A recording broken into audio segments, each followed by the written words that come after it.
The heavy iron shackles bit deep into Margaret Thornfield's wrists as she knelt in the dusty market square of Willowbrook, Texas. The scorching afternoon sun beat down mercilessly on her frail shoulders, and the jeering crowd pressed closer with each passing hour.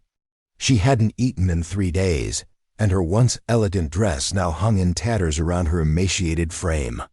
But Margaret's crime wasn't theft or violence. It was simply being unable to pay the debts her deceased husband had left behind. Before we jump back in, tell us where you're tuning in from. And if this story touches you, make sure you're subscribed, because tomorrow I've saved something extra special for you. What none of the townspeople knew was that a stranger had just ridden into town, a man whose weathered face and steady hands had earned him a reputation across 3 states. When Jake Morrison saw what was happening in that market square, everything would change in ways nobody could have imagined. The morning had started like any other in Willowbrook, with merchants setting up their stalls and farmers bringing their produce to sell. Margaret Thornfield had walked through these same streets just 6 months earlier as the respected wife of Thomas Thornfield, the town's former bank manager. Back then, people tipped their hats to her, and children played hopscotch near her pristine white picket fence. Now, as she stumbled through the market with her last silver hairpin clutched in her trembling fingers, those same people turned away, or whispered behind cupped hands. The hairpin was all she had left to trade for a loaf of bread. Everything else had been sold or seized to pay Thomas's gambling debts that had surfaced after his sudden death from a heart attack. Margaret approached Samuel Brewster's bakery stall, where the aroma of fresh bread made her stomach clench with hunger.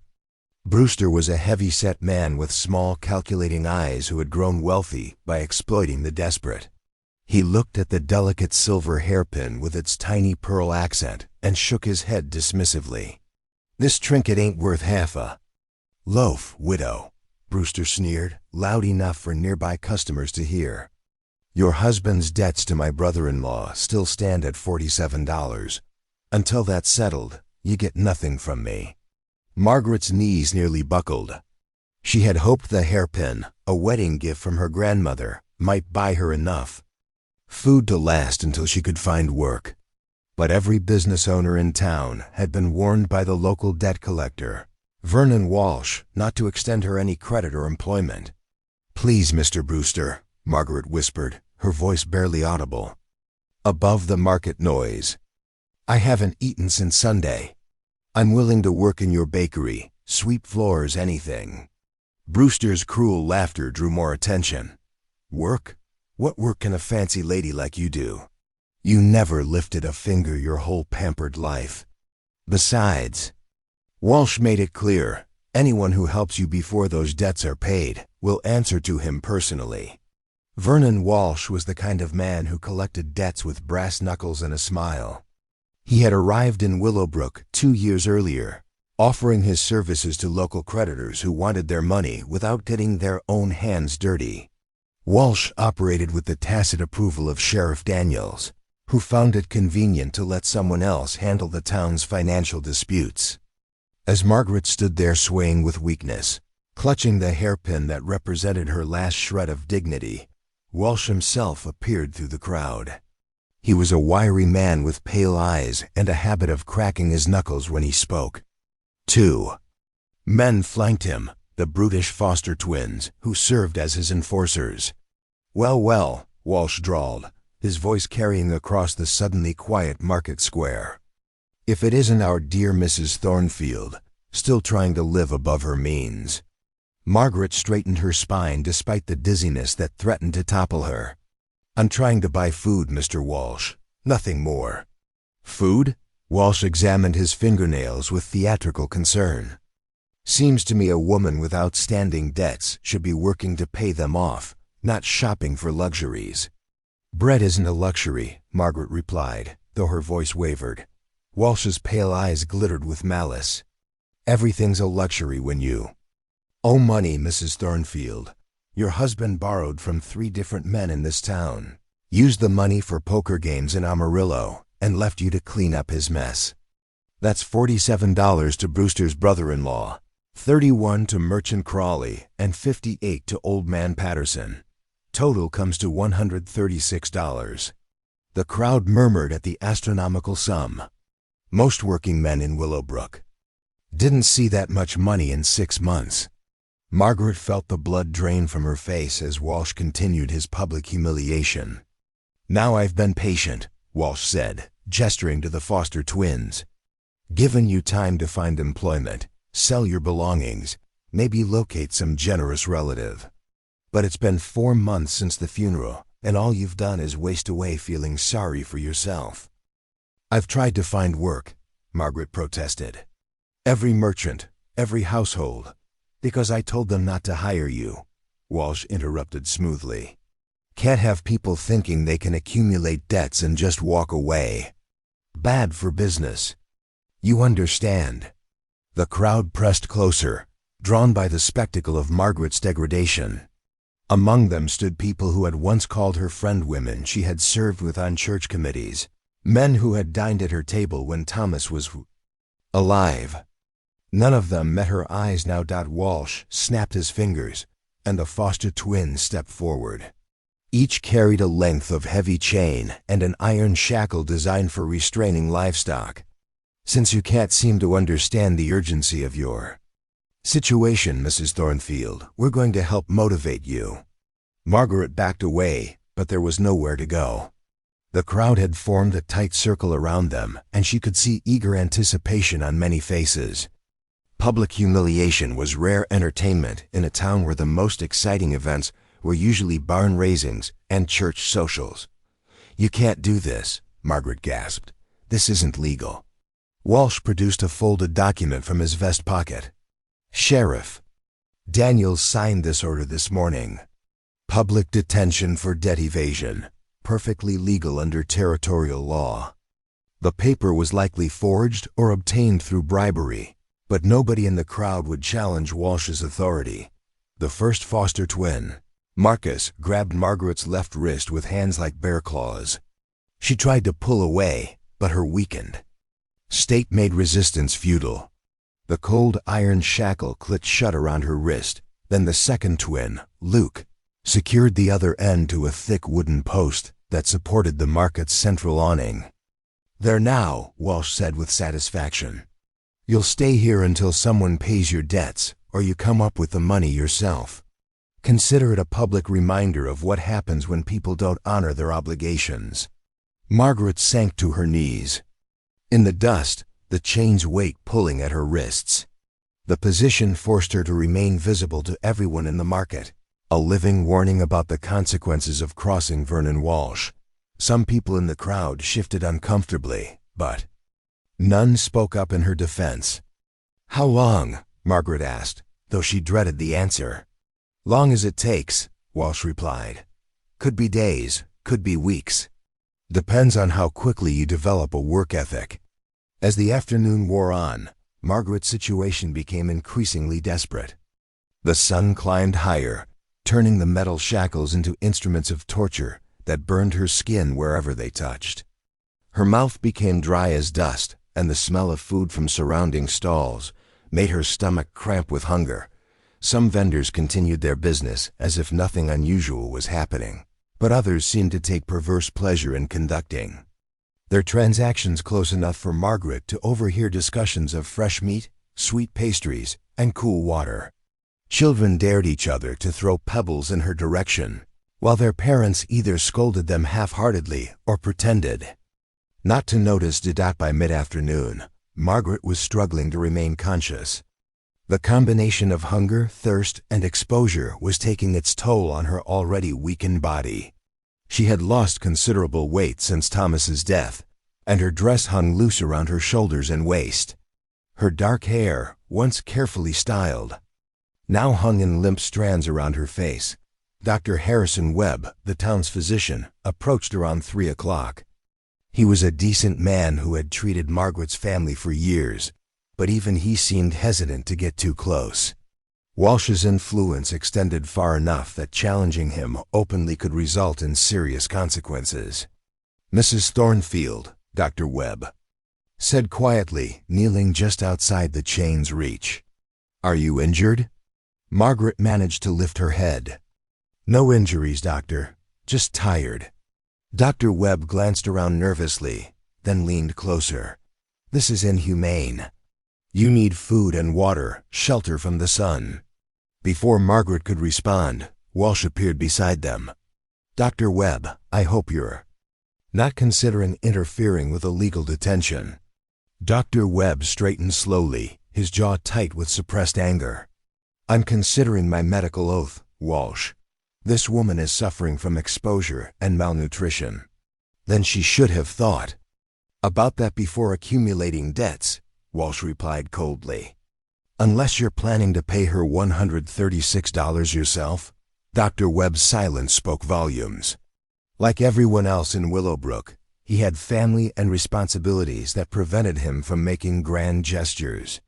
Walsh had carefully calculated the amount to be large enough that no single person would risk their financial security to help Margaret. As evening approached, the market began to thin out.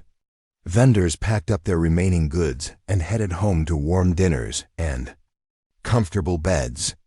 Margaret remained chained to the post, now covered in dust and barely able to keep her eyes open. Preparing and narrating this story took us a lot of time, so if you are enjoying it, subscribe to our channel. It means a lot to us. Now back to the story. The temperature dropped as darkness fell, and Margaret began to shiver uncontrollably. The iron shackles, which had burned her skin during the day, now felt like blocks of ice around her wrists.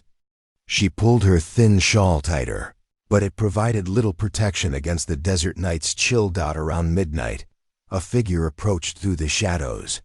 Margaret looked up hopefully, thinking someone might finally be coming to help her. But her heart sank when she recognized Sheriff Daniels. He was a tall, thin man with a permanently sour expression who had held his position for 8 years through a combination of intimidation and political connections. "Comfortable, Mrs. Thornfield?" Daniels asked with mock concern. Margaret didn't have the energy to respond. Daniels walked around her slowly, examining the chains and shackles like a rancher inspecting livestock. "Walsh says you're being stubborn about paying your debts," Daniels continued. "Course, I told him you always were a proud woman." "Pride's expensive, though. Costs more than most people can afford." He crouched down so his face was level with hers. "Now I could make this easier for you. Got some friends who run establishments in the next county over. Places where a woman can earn good money if she ain't too particular about the work. $136 wouldn't take long to earn." Margaret's blood turned to ice as she understood his meaning. "Never," she whispered. Daniels shrugged. "Your choice. But winter's coming, and these desert nights get mighty cold. Think about it." He disappeared back into the darkness, leaving Margaret alone with her chains and her fears. The wind picked up, carrying dust and the scent of rain from distant mountains. Margaret closed her eyes and tried to remember better times. Evenings spent reading by the fireplace, Sunday dinners with Thomas before his gambling problem consumed him, the feeling of being safe and respected in her own community. Those memories seemed to belong to someone else now. The woman who had hosted tea parties and organized charity drives was gone, replaced by this desperate creature chained in a market square like a common criminal. Margaret wondered if she would survive another day, let alone however long Walsh intended to keep her there.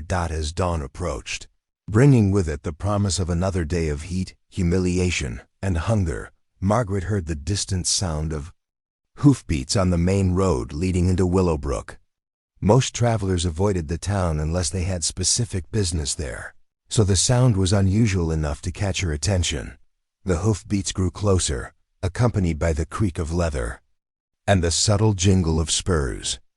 Margaret couldn't see the road from her position, but something about the measured pace of the approaching horse suggested its rider was in no hurry, the kind of deliberate movement that spoke of confidence and purpose. What Margaret didn't know was that Jake Morrison had been riding for 3 days straight, following a lead about his missing sister, who had disappeared 6 months earlier. The last reliable information placed her somewhere in this region of Texas, possibly working as a governess or schoolteacher.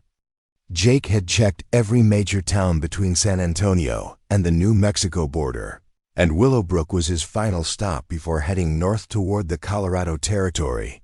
The morning sun was just beginning to paint the eastern sky pink when Jake Morrison rode into Willowbrook on his dust-covered bay gelding. He was a man who commanded attention without trying, tall and broad-shouldered, with sun-weathered hands and eyes the color of winter steel. His clothes were practical rather than fancy, worn leather chaps, a faded blue shirt, and a hat that had seen considerable use across several states.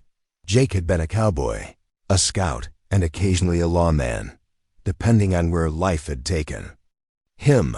More importantly, he was the kind of man who had never walked away from trouble when innocent people were suffering. That particular character trait had earned him both friends and enemies throughout the Southwest, but it had never occurred to him to change. Jake Morrison guided his horse through the awakening streets of Willowbrook, noting the freshly painted storefronts and well-maintained buildings that suggested a prosperous community. The morning air carried the scent of bacon frying and coffee brewing from various establishments, reminding him that he hadn't eaten since yesterday afternoon. His stomach growled audibly, but first he needed to water his horse and ask about accommodations. The livery stable sat at the edge of the market square, run by an elderly man named Ezra Collins, who looked up from mucking stalls when Jake approached. Collins had kind eyes behind wire-rimmed spectacles and the weathered hands of someone who had spent decades working with horses. "Morning, stranger," Collins said, wiping his hands on a rag. "That's a fine gelding you got there. Been riding long?" "3 days," Jake replied, dismounting and stretching muscles stiff from hours in the saddle.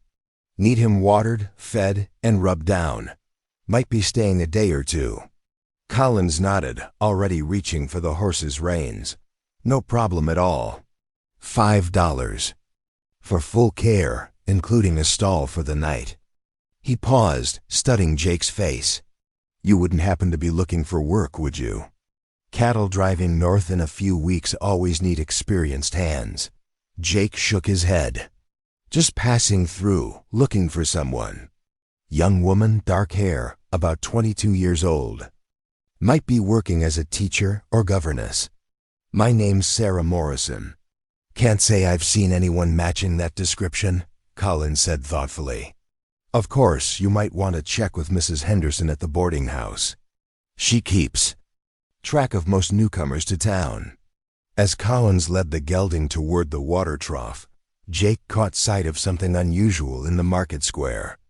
Most of the vendors were just beginning to set up their stalls, but there appeared to be someone sitting or kneeling near the central post that supported the market's main awning. The figure was too far away to make out clearly, but something about the scene felt wrong. Jake walked closer, his boots making soft sounds on the packed earth. As the distance closed, the wrongness became clearer. A woman was chained to the wooden post, her wrists bound in iron shackles connected by heavy links to the support beam. She appeared to be unconscious, or nearly so, her head hanging forward, and her body swaying slightly with exhaustion. The sight hit Jake like a physical blow. In all his years traveling through rough frontier towns, mining camps, and cattle towns, he had never seen anything quite like this. Public stocks for minor criminals weren't uncommon, but this woman was clearly no threat to anyone. Her clothes, though dirty and torn, suggested she had once been a person of some standing in the community. Jake approached carefully, not wanting to startle her if she was awake. As he drew nearer, he could see that she was breathing, though shallowly. Her dark hair hung in tangled strands around a face that bore the gaunt look of prolonged hunger. Purple bruises marked her wrists where the iron had chafed against her skin. "Ma'am?" Jake said quietly, kneeling just outside the chain's reach. "Ma'am, can you hear me?" Margaret stirred at the sound of his voice, slowly lifting her head to look at him. Her eyes took a moment to focus, But when they did, Jake saw intelligence there despite her weakened condition. She was younger than he had first thought, probably in her early 30s, with features that would have been striking under better circumstances. "Water," she whispered, her voice so hoarse it was barely audible. Jake looked around quickly, spotting a well near the blacksmith's shop. He strode over, worked the pump handle, and filled his hat with cool water. Returning to Margaret, he held it carefully to her lips, allowing her to drink slowly to avoid making her sick.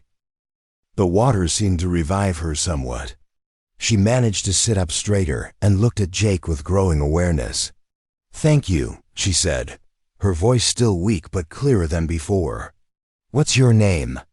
Jake asked, settling into a crouch that would allow him to stay at her eye level. "Margaret Thornfield," she replied. "And you are?" "Jake Morrison." "What happened to you? Why are you chained here?" Margaret's eyes filled with tears, but she blinked them back. "Debt," she said simply. "My husband died owing money to several men in town. They say I'm responsible for paying it back." Jake's jaw tightened. He had seen plenty of injustice in his travels, but something about this situation struck him as particularly cruel. How much money? $136. The amount was substantial, but not impossible. Jake had nearly twice that in his saddlebags, saved from his last job driving cattle from Kansas to Colorado. More importantly, he had spent enough time in frontier towns to recognize the smell of corruption and exploitation. "Who did this to you?" Jake asked. Before Margaret could answer, a voice called out from across the market square. "Hey there, stranger. Step away from the prisoner." Jake turned to see three men approaching. The one in front was thin and wiry, with pale eyes and an expensive suit that seemed out of place in a frontier town. The other two were clearly muscle-large, brutish men who walked with the swagger of those accustomed to intimidating others. Jake stood slowly, his hand instinctively checking the position of the Colt revolver on his hip. "Prisoner? For what?" "Crime?" The thin man smiled, but there was no warmth in it. "Vernon Walsh," he said by way of introduction. "I handle debt collection in this town. This woman owes substantial money to several upstanding citizens. Since when is owing money a crime that requires chains?" Jake's voice remained calm, but there was steel underneath. Walsh's pale eyes glittered. "Since the debtor refuses to make reasonable efforts to pay what's owed, Mrs. Thornfield here has had 4 months to settle her accounts. Instead, she's chosen to live in denial." One of the twins, Jake couldn't tell them apart, cracked his knuckles loudly. "Boss, you want us to move this cowboy along?" Jake's stance shifted almost imperceptibly, his weight moving to the balls of his feet. "I wouldn't recommend that." Walsh held up a hand, stopping his men from advancing. He was experienced enough to recognize danger when he saw it, and something about the stranger's quiet confidence suggested he was capable of backing up his words. "Now, friend," Walsh said, switching to a more conciliatory tone, "I can see you're new in town and don't understand the situation. This is a legal matter, properly authorized by the sheriff. If you're feeling charitable, you're welcome to pay the woman's debts yourself. Otherwise, I suggest you mind your own business." Jake glanced back at Margaret, who was watching the exchange with a mixture of hope and fear. Then he looked at Walsh again, taking the man's measure. Everything about Walsh screamed predator, from his too perfect clothes to his calculated smile, to the way he positioned himself safely behind his enforcers. $136, Jake said. "That's the total?" Walsh's eyebrows rose slightly. "That's correct. You have that kind of money, stranger?" Instead of answering directly, Jake asked another question. "What assurance do I have that paying this debt will actually free her? How do I know you won't claim there are additional fees or interest?" "You have my word as a businessman," Walsh replied smoothly. Jake almost laughed at that. "Your word. Right." He turned to Margaret.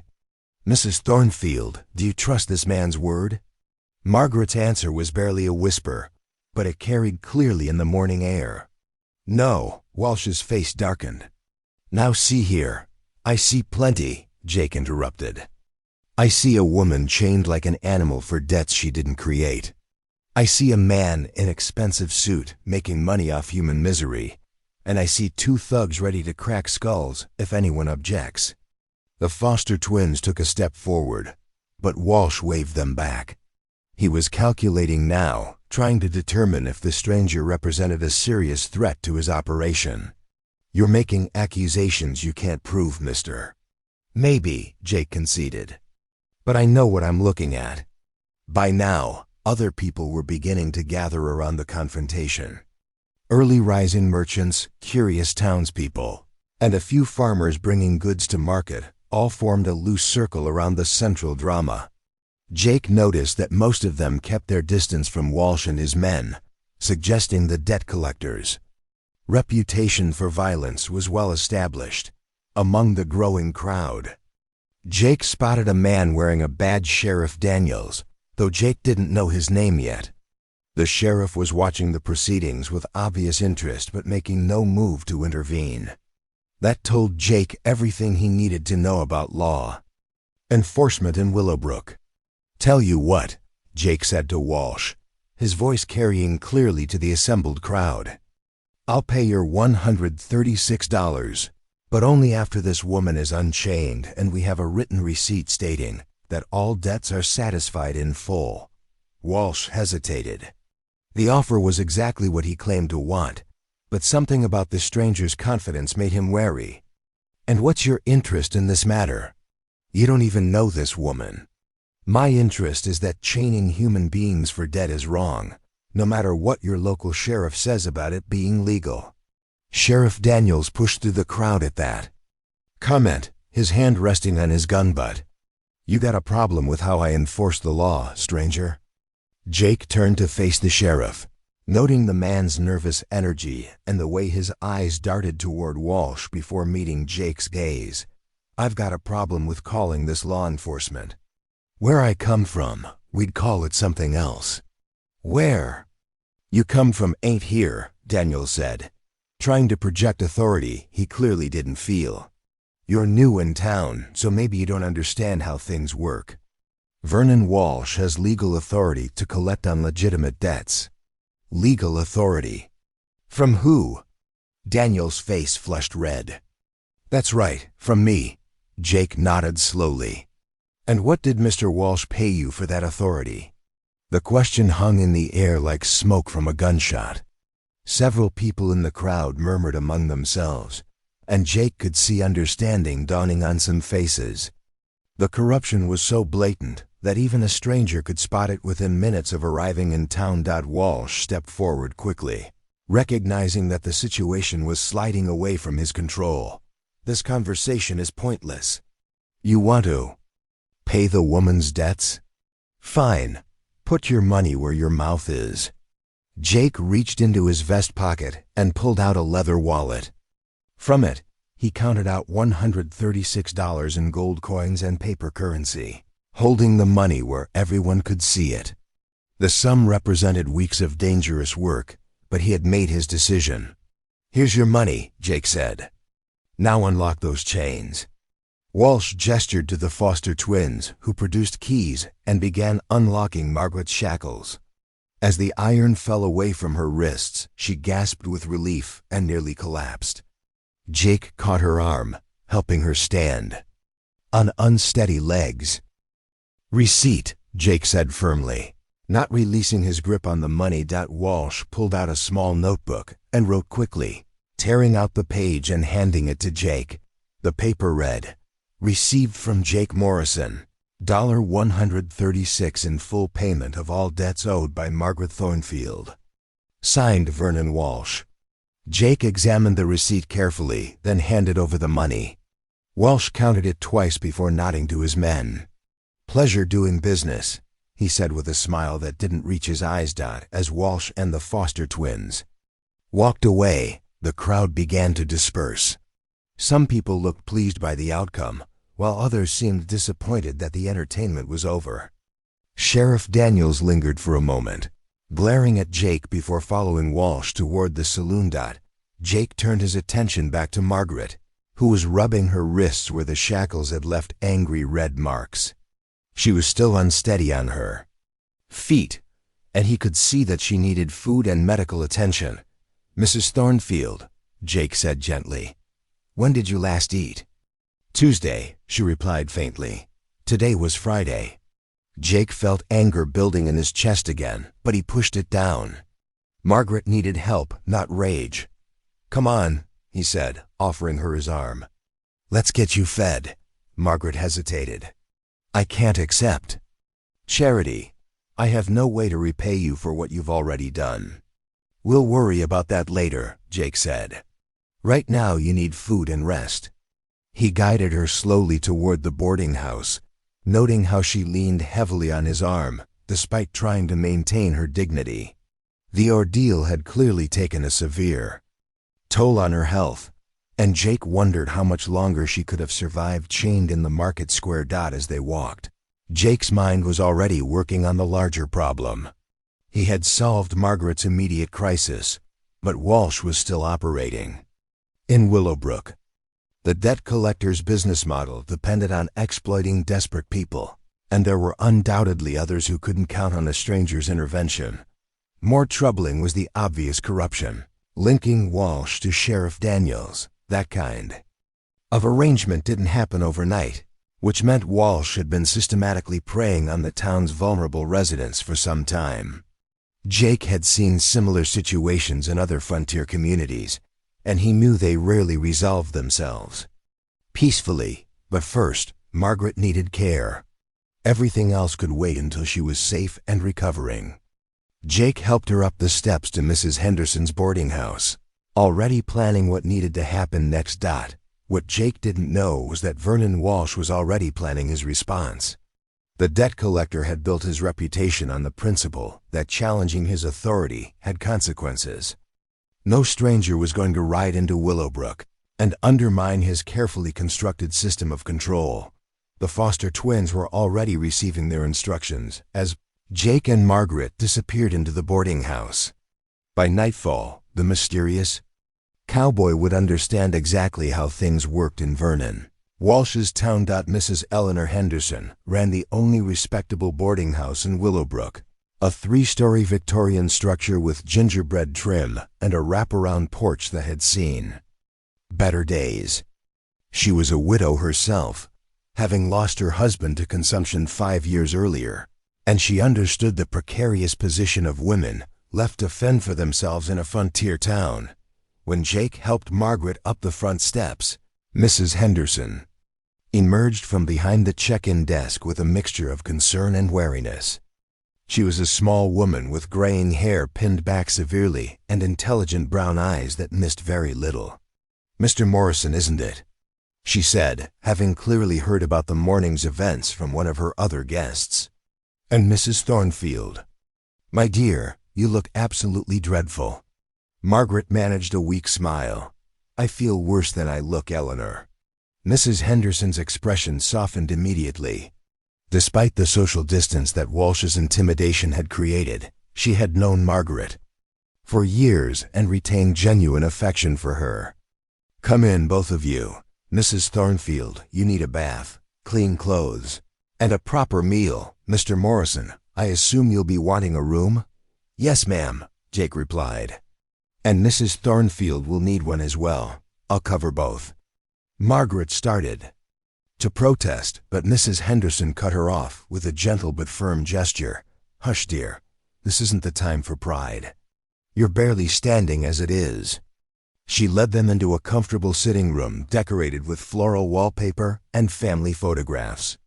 The furniture was worn, but well maintained, and the whole space radiated the kind of homey comfort that only came from years of caring attention. "Sit down, Mrs. Thornfield," Mrs. Henderson instructed, guiding Margaret to an overstuffed armchair. "I'll have my girl bring up some broth and tea. Nothing too heavy at first. Your stomach needs to readjust gradually." While Mrs. Henderson bustled around making arrangements, Jake studied Margaret more carefully in the better light. The ordeal had clearly taken a severe toll on her health. Her cheekbones were sharp with weight loss, and her hands trembled slightly as she accepted a cup of warm tea. But beneath the physical damage he could see strength. This was a woman who had endured 4 months of systematic persecution without breaking completely. "Mrs. Thornfield," Jake said quietly, "would you mind telling me more about your husband's debts, the men he borrowed from, the amounts when the loans were made?" Margaret sipped her tea slowly, gathering her thoughts. Thomas started gambling about a year before he died. At first, it was just small amounts poker games with friends. Occasional trips to the horse races in Amarillo. But it got worse over time. She paused, pain flickering across her features. "I didn't know how bad it had become until after the funeral. Men started showing up at the house with promissory notes, demanding payment. Some of the debts were legitimate. Thomas did borrow money from Samuel Brewster's brother-in-law and from Old Man Patterson. But others ... Others what?" Jake prompted gently. Others seemed suspicious. The amounts were larger than what Thomas ever admitted to, and some of the signatures looked different from his usual handwriting. But I had no way to prove anything. And Walsh insisted they were all valid. Jake exchanged a meaningful glance with Mrs. Henderson, who had been listening while preparing a tray of food. "Forged documents," Mrs. Henderson said quietly. "It wouldn't be the first time Walsh has inflated a debt to increase his profits. You've seen this before?" Jake asked. Mrs. Henderson nodded grimly. "3 times in the past 2 years. Always targeting people who have lost a breadwinner and can't fight back effectively. Walsh has connections in several townspeople who can create convincing paperwork for the right price." Margaret looked up sharply. "Are you saying some of Thomas's debts might not be real?" "I'm saying Vernon Walsh is a vulture who preys on grief and desperation," Mrs. Henderson replied bluntly. "But proving it would require access to his records, and that's not likely to happen." Jake was quiet for several minutes, processing this information while Margaret ate small spoonfuls of chicken broth. The system Walsh had created was devastatingly effective. Target vulnerable people with inflated or forged debts, use corruption to ensure legal protection, and employ violence to prevent organized resistance. "Mrs. Henderson," Jake said finally, "how many other people in town are currently under Walsh's thumb?" The boarding house owner's face darkened. "More than you might think. There's Samuel Chun, who runs the general store. Walsh claims Chun's father owed money for gambling debts, even though the old man never gambled a day in his life. Chun pays protection money every month to avoid being shut down." She counted on her fingers as she continued. "Robert Klein, the German farmer east of town. Walsh says Klein owes money for equipment purchases, but Klein swears he paid cash for everything. The Murphy family lost their farm last year. Walsh foreclosed on a mortgage that the bank manager claims doesn't exist in their official records." Jake felt his anger building again. What about the legitimate law? Territorial marshals, federal authorities? "The nearest federal marshal is 3 days' ride away in Austin," Mrs. Henderson explained. "By the time anyone could investigate Walsh's claims, he's already seized property or forced people to pay. And Sheriff Daniels writes reports supporting Walsh's version of events." Margaret had been listening to this exchange with growing distress. "How many people have suffered because I couldn't pay my debts quickly enough?" "This isn't your fault," Jake said firmly. "Walsh would have found another excuse to make an example of someone. The fact that he chose you just means you were the most vulnerable target at the time." Mrs. Henderson nodded agreement. "Walsh needs visible reminders of what happens to people who cross him. Public humiliation serves his business model by keeping others afraid to resist." A knock at the front door interrupted their conversation. Mrs. Henderson went to answer it, returning moments later with Dr. Harrison Webb. The physician looked relieved to see Margaret in better circumstances. "Mrs. Thornfield," Dr. Webb said, setting down his medical bag, "I'm glad to see you're safe." When I heard what happened this morning... He trailed off, shaking his head. Dr. Webb tried to help me yesterday, Margaret explained to Jake. But Walsh threatened him. Dr. Webb's face flushed with shame. I should have done more.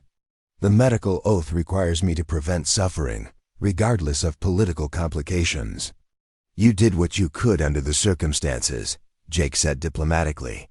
What's Margaret's medical condition now? Dr. Webb examined Margaret carefully, checking her pulse, looking at her eyes, and inspecting the injuries on her wrists. Severe malnutrition, dehydration, and exhaustion, he concluded. The good news is that with proper care, she should make a full recovery. But it will take time, several weeks of regular meals and rest. She have both, Jake assured him. After Dr. Webb left, Mrs. Henderson showed Margaret to a room on the second floor where she could rest while a bath was being prepared. Jake remained in the sitting room, staring out the window at the bustling street scene beyond. To anyone passing by, Willowbrook looked like a normal, prosperous frontier town. The ugly reality of Walsh's operation was carefully hidden beneath a veneer of legitimate business. When Mrs. Henderson returned, she found Jake deep in thought. You're planning something, she observed. Maybe, Jake admitted. Tell me about the people Walsh has been targeting. Are any of them willing to fight back if they had support? Mrs. Henderson considered the question carefully. Samuel Chun is angry but afraid for his family's safety. Robert Klein is a stubborn man who might stand up to Walsh if he thought he could win. The Murphy family left town after losing their farm, but they have relatives who might testify about the questionable foreclosure. What about business owners who haven't been targeted yet? Anyone with enough influence to challenge Walsh publicly? Judge Whitmore owns the largest ranch in the county, but he spends most of his time in Austin on territorial business. Marcus Blackwood runs the town's biggest store and has money, but he's been careful to stay neutral. Father Miguel, at the Catholic Church, has moral authority, but Walsh deliberately avoids targeting church members to prevent religious opposition. Jake nodded, filing away these details for future reference. What about the Foster twins? How long have they been working for Walsh? About 18 months. They drifted into town looking for work, and Walsh hired them immediately. Before that, he relied more on legal intimidation and Sheriff Daniels' authority. The twins gave him the muscle to escalate his methods. Where do they stay? What are their habits? Mrs. Henderson gave Jake a sharp look. Mr. Morrison, I hope you're not considering anything violent. Walsh has friends in several counties, and if anything happens to him or his men, there could be serious consequences for everyone in Willowbrook. I'm not planning violence, Jake said truthfully. But I need to understand the entire situation before deciding how to proceed. The truth was that Jake hadn't decided anything yet. His immediate goal had been to help Margaret, which was accomplished. But leaving town while Walsh continued to prey on vulnerable people felt like abandoning his responsibilities. Jake had seen too much injustice in his travels to walk away from a situation where he might actually make a difference. Late that afternoon, Jake walked through Willowbrook's business district, ostensibly looking for supplies, but actually observing the town's social dynamics. He visited Chun's general store, where he noticed the proprietor's nervous demeanor and the way he glanced frequently toward the windows as if watching for unwelcome visitors. At the blacksmith's shop, Jake struck up a conversation with the owner, Thomas Crawford, a burly man with massive forearms and a forthright manner. Crawford seemed willing to talk once he learned Jake was the stranger who had helped Margaret. Walsh hasn't bothered me yet, Crawford admitted, hammering a horseshoe into shape, but I keep waiting for the other shoe to drop. Man like that doesn't ignore potential targets forever. What would you do if he tried to extort money from you? Jake asked. Crawford set down his hammer and looked Jake in the eye. Depends on how he went about it. If he came at me directly, I'd probably break his neck. But if he threatened my wife, Or my customers. Double quotes. He shrugged helplessly. Same position as everyone else in town, Jake understood. Individual resistance was futile when Walsh could retaliate against family members or business relationships. Effective opposition would require coordinated action by multiple people, but Walsh's system was specifically designed to prevent such coordination through fear and isolation. As evening approached, Jake made his way back to the boarding house. He found Margaret looking considerably better after her bath and rest. She had changed into a simple but clean dress that Mrs. Henderson had provided, and some color had returned to her cheeks. "How are you feeling?" Jake asked. "Much better, thank you. Dr. Webb was right about needing gradual recovery, but at least I feel human again." Margaret paused, studying Jake's face. "You've been thinking about something all afternoon. What is it?" Jake considered how much to tell her. Margaret had been through enough trauma without being burdened with his growing plans to challenge Walsh's operation. But she deserved to know that her rescue might be only the beginning of a larger conflict. "I've been learning more about Walsh's business practices," Jake said carefully. "It seems your situation wasn't unique." Margaret's expression hardened. "How many others?" "Several. And probably more who are too afraid to admit it publicly." "What are you going to do about it?" The direct question caught Jake off guard. He had expected Margaret to be focused on her own recovery, not concerned about other people's problems. "I'm not sure yet. Depends on whether the people being victimized are willing to stand together against Walsh." "They will be," Margaret said with quiet confidence. "If they think there's a real chance of success. Walsh's power depends on everyone feeling isolated and helpless. Show them a different possibility, and they'll find their courage." Jake studied her face, seeing determination there that hadn't been visible during her ordeal in the market square. "You sound like you're planning to be involved in whatever happens next." "Of course I am," Margaret replied firmly. "Walsh used me as an example of what happens to people who cross him. It's only fitting that I become an example of what happens when people fight back." Before Jake could respond, they heard raised voices from the street outside.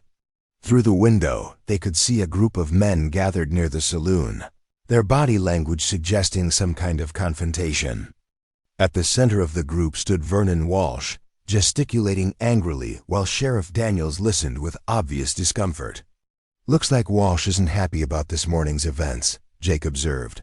Margaret joined him at the window.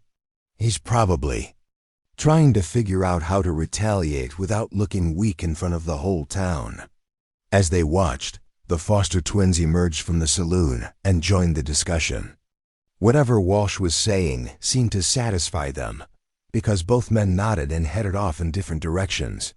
Sheriff Daniels remained behind, looking like a man who had just received orders he didn't particularly want to follow. "They're planning something," Margaret said quietly. Jake nodded.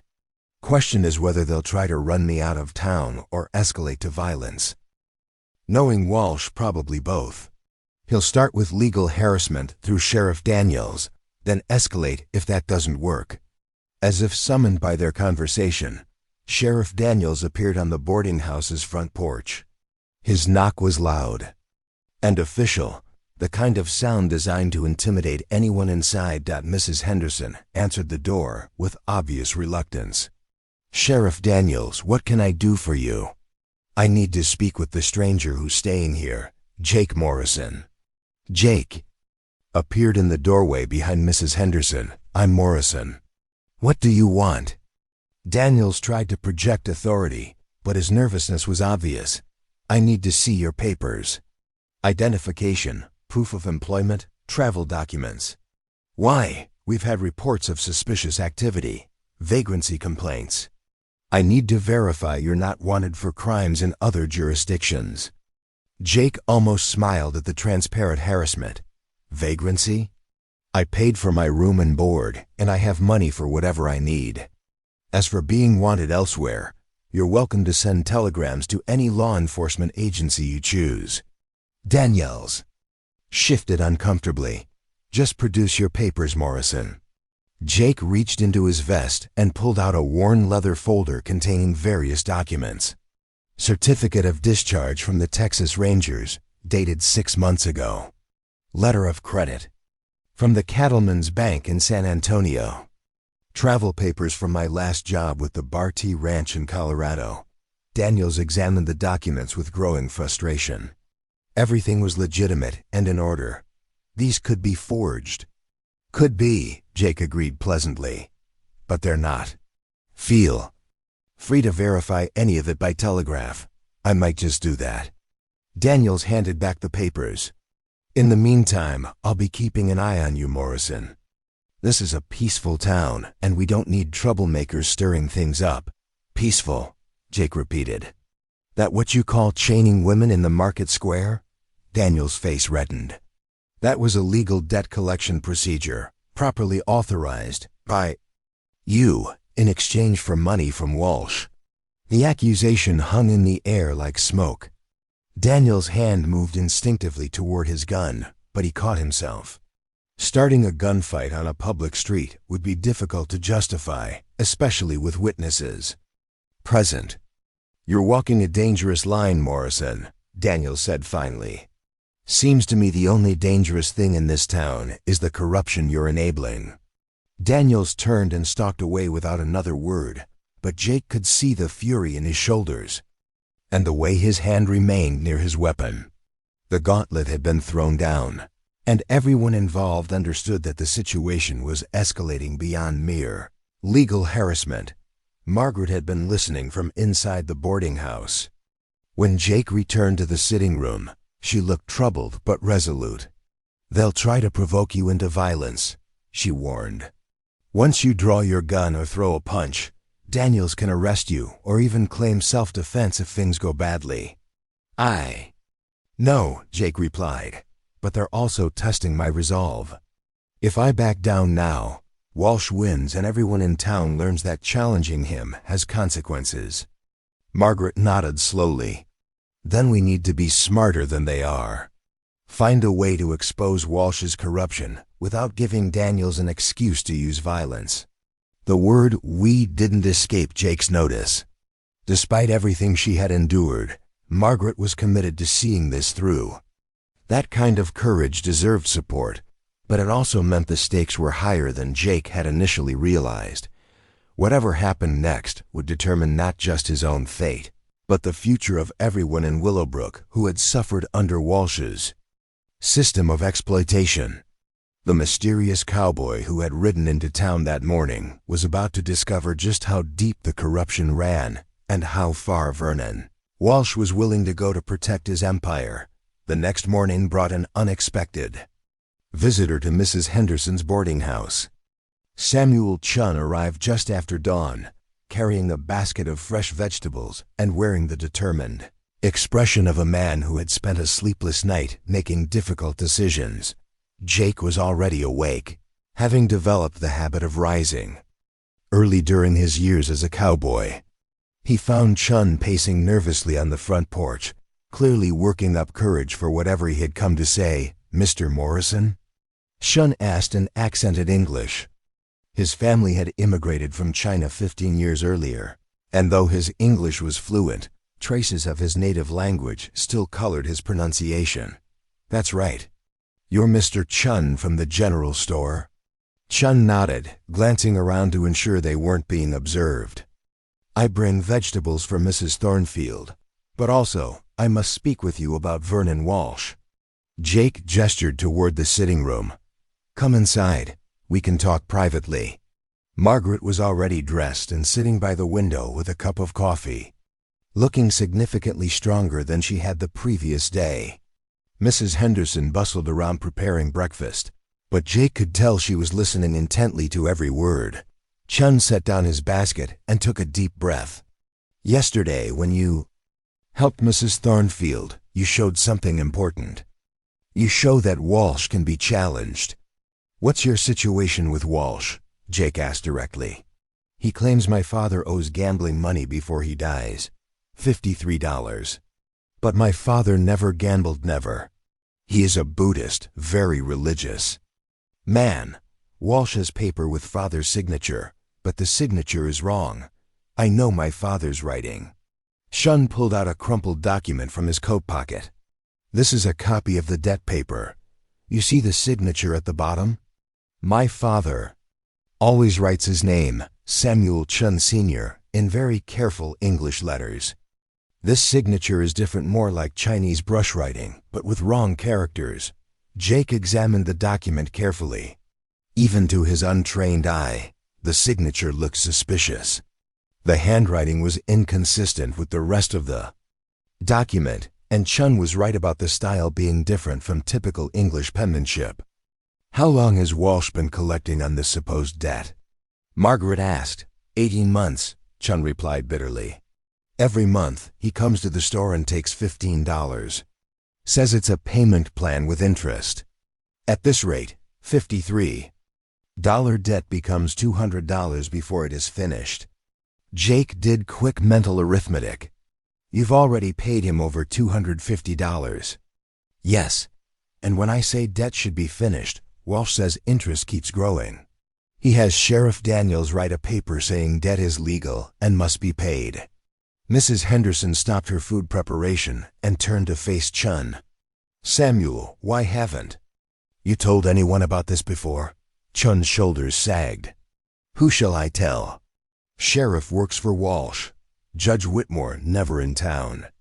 Other business owners are afraid to help because Walsh might target them next. What about your customers? Don't they object to seeing you being extorted? Most customers do not know. Walsh is very careful. He comes early morning or late evening when the store is empty. Make it look like a normal business meeting. Jake leaned back in his chair, processing this information. Walsh's operation was even more sophisticated than he had initially realized.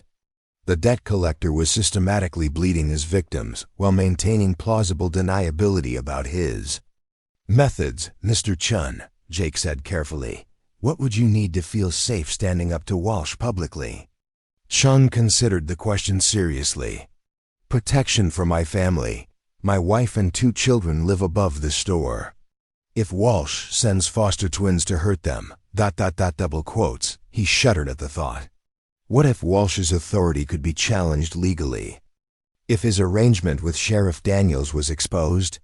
Then maybe, but how? Daniels will never admit taking money from Walsh. Margaret had been listening intently to this conversation. Samuel, do you keep records of the payments Walsh has been taking from you? Yes, I will write everything down. Dates, amounts, what Walsh says each time. What about receipts? Does Walsh give you anything in writing when he takes money? Chun shook his head. He says receipt is not necessary because debt is an unofficial payment plan. Jake and Margaret exchanged meaningful glances. The lack of proper documentation was both a weakness and an opportunity. Walsh's informal methods made his operation vulnerable to exposure, but only if multiple victims were willing to come forward simultaneously. Mr. Chun, Jake said, how many other business owners do you think are in similar situations? I know of 3 for certain. Robert Klein, the German farmer Walsh, takes money from him every month too. Marcus Blackwood at a big general store. He pays what he calls security fees. And Widow Patterson, she gives Walsh money to keep her late husband's debts from growing. Margaret sat up straighter. Mrs. Patterson? I thought her husband's debt was legitimate. Maybe some of it is real, Chun conceded. But Walsh claims old man Patterson owes money for horse racing bets. Mrs. Patterson says her husband never bet on horses. He was afraid of them his whole life. Jake was beginning to see the full scope of Walsh's criminal enterprise. The debt collector had created a protection racket disguised as legitimate debt collection, using forged documents and Sheriff Daniels' corrupt authority to extort money from multiple victims simultaneously. How much total money is Walsh extracting from the town every month?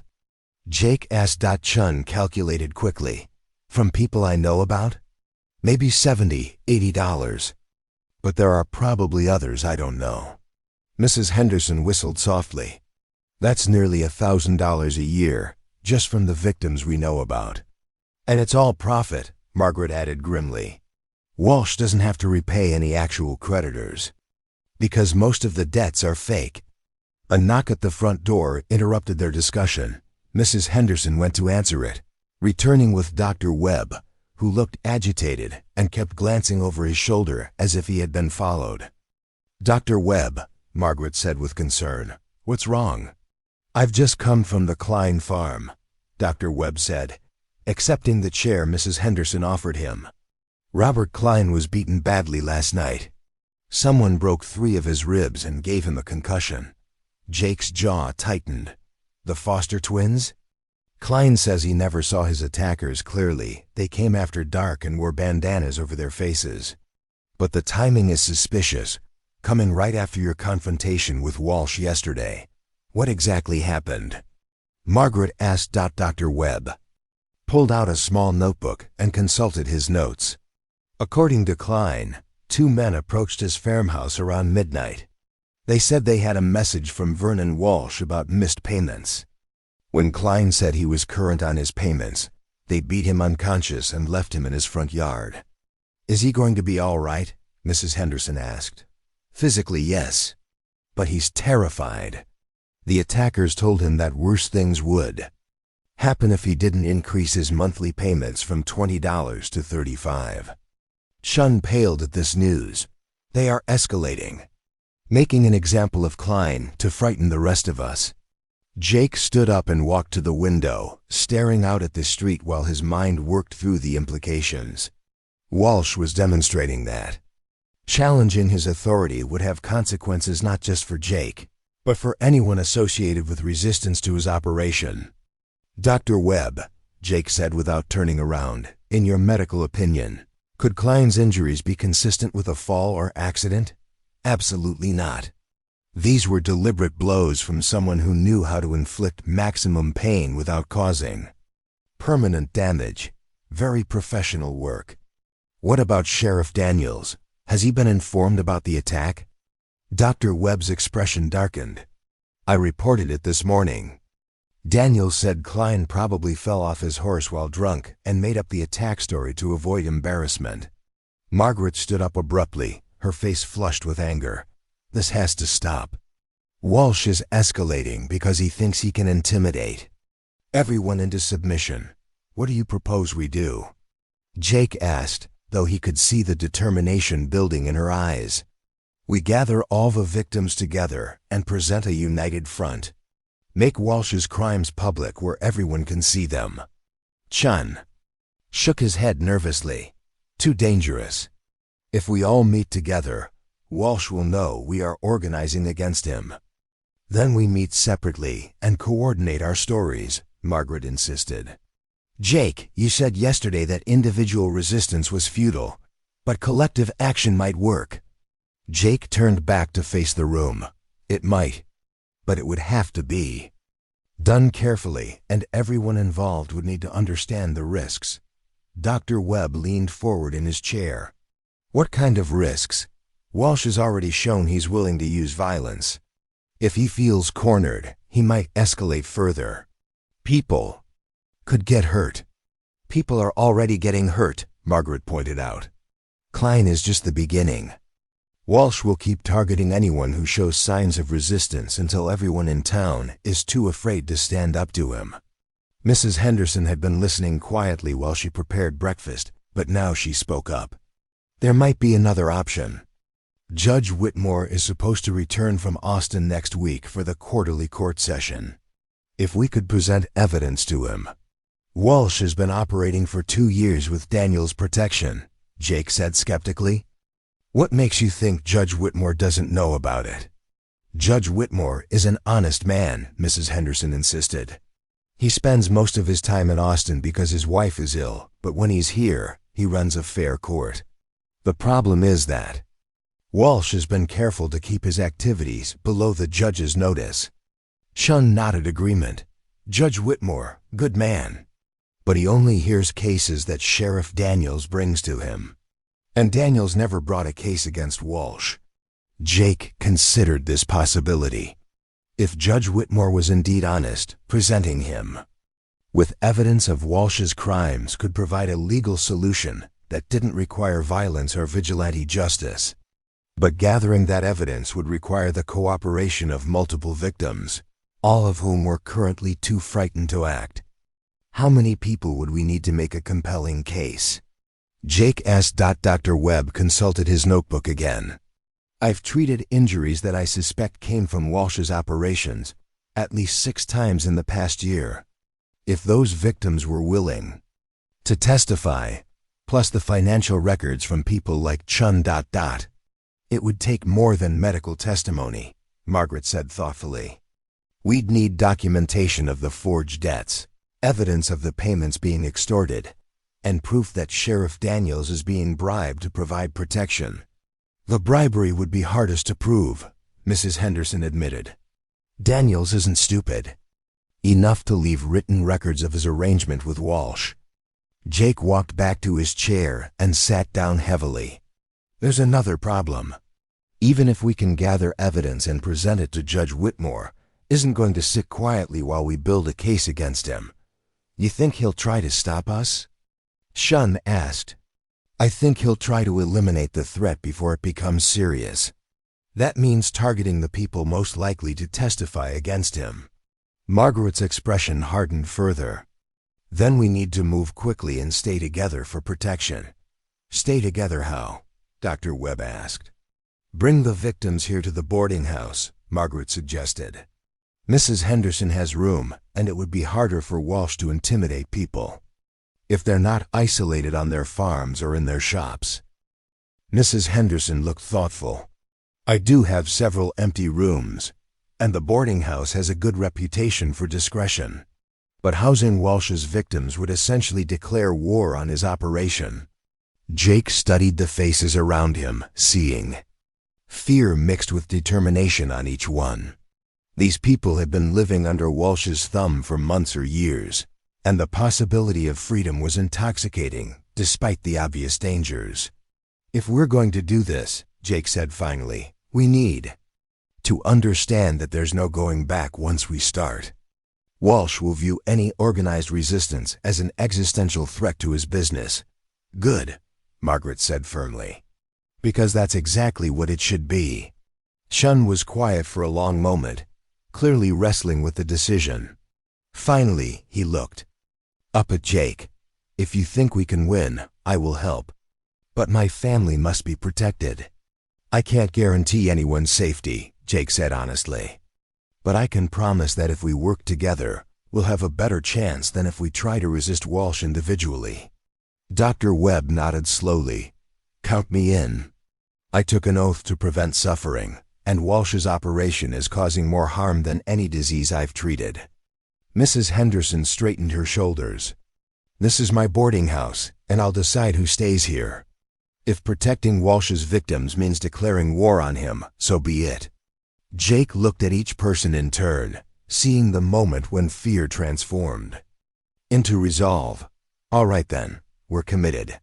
The question now is how to contact the other victims without alerting Walsh to what we're planning. I can speak to Robert Klein when I check on his injuries this afternoon, Dr. Webb offered. Medical visits won't seem suspicious. I know where Widow Patterson lives, Margaret said. I could visit her under the pretense of offering sympathy for her losses. Shun nodded. Marcus Blackwood comes to my store regularly. I can find an excuse to speak with him privately. What about a timeline? Mrs. Henderson asked. How long do we have before Judge Whitmore arrives? 6 days, Jake replied. Assuming Walsh doesn't escalate his intimidation campaign before then. As if summoned by the mention of his name, Vernon Walsh chose that moment to walk past the boarding house. Through the window, they could see him moving slowly along the sidewalk, his pale eyes scanning the building as if he could see through the walls to the gathering inside. The Foster twins flanked him as usual, and all 3 men radiated the kind of casual menace that came from years of unopposed power. Walsh paused directly in front of the boarding house, tipped his hat mockingly toward the windows, and continued on his way. "He knows," Chun whispered. "Of course he knows," Margaret replied, though her voice was steadier than her hands. Walsh didn't build his operation by being blind to potential threats. Jake watched until Walsh disappeared around the corner. "That settles it. We're past the point of subtle maneuvering. From now on, this is open warfare." The group fell silent as the full implications of their decision sank in. They had just committed themselves to challenging a man who had terrorized their community for 2 years, using methods that included forgery, extortion, bribery, and violence, but they had also discovered something Walsh might not have anticipated. When desperate people finally found hope, they were capable of extraordinary courage. The question now was whether that courage would be enough to survive what was coming next. That afternoon, Jake decided to take a more direct approach to understanding Walsh's operation, rather than waiting for the debt collector to make his next move. Jake would force a confrontation on his own terms. He needed to understand Walsh's weaknesses, and the best way to do that was to observe the man when he thought he was in complete control. Jake made his way to the Silver Dollar Saloon, the largest drinking establishment in Willowbrook and Walsh's unofficial headquarters. The building was a 2-story structure with a false front designed to make it look more impressive than it actually was. Swinging doors led into a dimly lit interior filled with the usual frontier saloon fixtures, a long bar, gambling tables, and enough dust and tobacco smoke to obscure the corners where serious business was conducted. Walsh was holding court at a corner table, surrounded by several local men who nodded attentively to his every word. The Foster twins stood nearby, their massive frames serving as living reminders of what happened to people who disagreed with their boss. Sheriff Daniels sat at the bar, nursing a whiskey and trying to look like he wasn't paying attention to Walsh's conversation. Jake pushed through the swinging doors and walked directly to the bar, ordering a beer from the nervous-looking bartender. The man's hands shook slightly as he poured, and Jake realized that even the saloon employees were afraid of Walsh's influence. "Afternoon, Morrison," Walsh called out, his voice carrying clearly across the relatively quiet room. "Enjoying your stay in our peaceful little town?" Jake turned to face Walsh, beer in hand. Very educational so far. Walsh's smile was all teeth and no warmth. "I imagine it has been. Small towns can be confusing for outsiders. Different customs, different ways of doing business. Different definitions of law and order, too," Jake replied calmly. The conversation at Walsh's table stopped abruptly. Several of the men looked uncomfortable, as if they had suddenly realized they were sitting too close to a potential powder keg. But Walsh seemed to enjoy the verbal sparring. "Law and order," Walsh repeated, thoughtfully. "Yes, we take those concepts very seriously here. Sheriff Daniels runs a tight ship, don't you, Sheriff?" Daniels turned on his bar stool, his hand resting conspicuously on his gun butt. "That's right. We don't tolerate troublemakers or outside agitators." Jake took a sip of his beer and studied the sheriff's face. Daniels was trying to project confidence, but sweat beaded on his forehead despite the cool temperature inside the saloon. The man was clearly uncomfortable with the escalating tension. "Outside agitators," Jake mused. Interesting phrase. "Where I come from, we call people who help victims of extortion good Samaritans." Walsh's pale eyes glittered with malice. "Extortion is a serious accusation, Morrison. You better be careful about throwing around words like that without proof." "What kind of proof would satisfy you?" Jake asked innocently. "Forged debt documents? Witness testimony about threats and violence? Financial records showing systematic theft disguised as debt collection?" The saloon fell completely silent. Even the bartender stopped pretending to clean glasses and watched the confrontation with obvious fascination. Walsh's carefully maintained facade of respectability was being stripped away in front of witnesses, and everyone present understood they were seeing something unprecedented. Walsh stood up slowly, his chair scraping against the wooden floor. "You're making very serious accusations against legitimate business practices. I think it's time you moved along to whatever town you were heading to originally." Jake remained seated at the bar, projecting calm despite the tension crackling through the room. "Actually, I'm thinking of staying in Willowbrook permanently. Seems like a town that could use some honest leadership." Sheriff Daniels slammed his whiskey glass down on the bar. "Now you listen here, Morrison." "No, you listen," Jake interrupted, turning to face Daniels directly. "I've seen your idea of law enforcement. Chaining starving women in public squares while real criminals operate with impunity. Where I come from, we'd call that corruption." Daniel's face turned red with anger and embarrassment. "You're under arrest for disturbing the peace and making false accusations against public officials." Jake didn't move from his bar stool. "On what evidence?" "Having a conversation in a public saloon." "On my authority as sheriff of this county." Daniels blustered, though his uncertainty was obvious to everyone present. "Your authority," Jake repeated. "The same authority you used to provide legal cover for Walsh's extortion racket?" Walsh finally lost his composure. "Marcus, Luke," he barked. "At the Foster twins. Escort Mr. Morrison out of the saloon, permanently." The twins started forward, but Jake held up one hand in a stop gesture. "Before you boys do something you'll regret, you might want to consider a few things." Marcus Foster, the larger of the twins, sneered. "Like what?" "Like the fact that assaulting someone in front of a dozen witnesses might be hard to explain away, even with Sheriff Daniels' creative report writing." Jake gestured around the saloon, where every patron was watching intently. "Also like the fact that I used to work as a territorial marshal, which means attacking me is a federal crime." This was a bluff. Jake had worked with marshals but had never been one himself, but the twins hesitated. Walsh looked uncertain for the first time since Jake had entered the saloon. "You got any proof of that?" Daniels demanded. Jake reached slowly into his vest pocket and pulled out an official-looking document. It was actually his discharge papers. From the Texas Rangers, but in the dim light of the saloon, it could pass for federal credentials at a casual glance. "Territorial Marshal Jake Morrison," he said calmly. "Currently investigating reports of organized criminal activity in this region." The lie was risky, but it served its purpose. Walsh's face went pale as he realized the implications of having threatened a federal law enforcement officer in front of multiple witnesses. Even if Jake was lying, the accusation alone could bring unwanted attention from real federal authorities. Sheriff Daniels looked like he was about to be sick. If Jake really was a federal marshal, Daniels' corruption could result in federal charges. That would land him in a territorial prison for years. "I think there's been a misunderstanding," Walsh said carefully, his tone completely different from moments earlier. "No one here has any intention of interfering with federal business."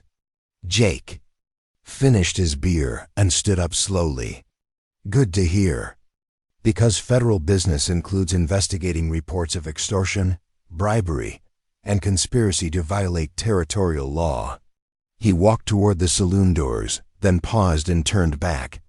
"Oh, and gentlemen, I'd recommend avoiding any further incidents, like what happened to Robert Klein last night. Federal authorities take a dim view of witness intimidation." Jake pushed through the swinging doors and stepped into the afternoon sunlight, leaving behind a saloon full of stunned and worried men. His bluff had bought him some time, but he knew it wouldn't hold up under serious scrutiny.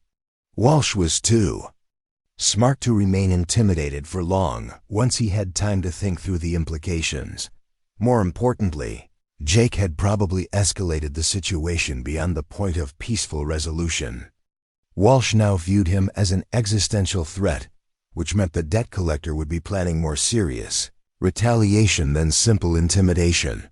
Jake made his way back toward the boarding house, noting how many people on the street seemed to be watching him with new interest. Word of the confrontation in the saloon was already spreading through Willowbrook's gossip network. And Jake could see both hope and fear on the faces of passers-by. At Chun's general store, Jake stopped to purchase supplies and gauged the storekeeper's reaction to recent events. Chun looked nervous but determined, glancing frequently toward the windows as he conducted the transaction. "People are talking about what happened at the saloon," Chun said quietly while wrapping Jake's purchases. "Some say you are a federal marshal, others say you are just a cowboy with a big mouth. What do you think?" Jake asked. Chun studied Jake's face carefully. "I think you are a man who keeps his word. That is more important than title or badge. Have you had a chance to speak with Marcus Blackwood about our discussion this morning?" Chun nodded. "He will meet us tonight after his store closes. Says he has documents that might be useful." "What kind of documents?" "Records of protection fees Walsh has been collecting. Blackwood keeps careful books for tax purposes, even for payments. He wishes he didn't have to make." This was encouraging news. Financial records would provide concrete evidence of Walsh's extortion scheme, especially if multiple victims had documented similar payments over time. "What about Mrs. Patterson and Robert Klein?" Dr. Webb spoke with Klein this afternoon. "Klein is angry about beating and wants to help. Mrs. Patterson is more frightened, but Dr. Webb thinks she will cooperate if she feels safe." Jake paid for his supplies and headed back to the boarding house, where he found Margaret and Mrs. Henderson deep in conversation with an unexpected visitor. Father Miguel Santos sat in the parlor's most comfortable chair, his weathered hands folded in his lap and his dark eyes bright with intelligence. Father Miguel was a small man in his 60s who had served Willowbrook's Catholic community for nearly 20 years. His simple brown robes and gentle demeanor concealed a sharp mind and an unwavering commitment to social justice that had earned him respect throughout the region. "Mr. Morrison," Father Miguel said, rising to shake Jake's hand, "I understand you've been making quite an impression on our community." "News travels fast in a small town," Jake replied diplomatically. "Indeed, especially news about federal marshals investigating local corruption." Jake met the priest's knowing gaze. Father Miguel was clearly intelligent enough to see through Jake's bluff, but his expression suggested amusement rather than condemnation. "What brings you to visit Mrs. Henderson today, Father?" "Mrs. Thornfield's situation has troubled me greatly," Father Miguel replied. "When I heard about your intervention yesterday, I felt compelled to offer whatever assistance I can provide."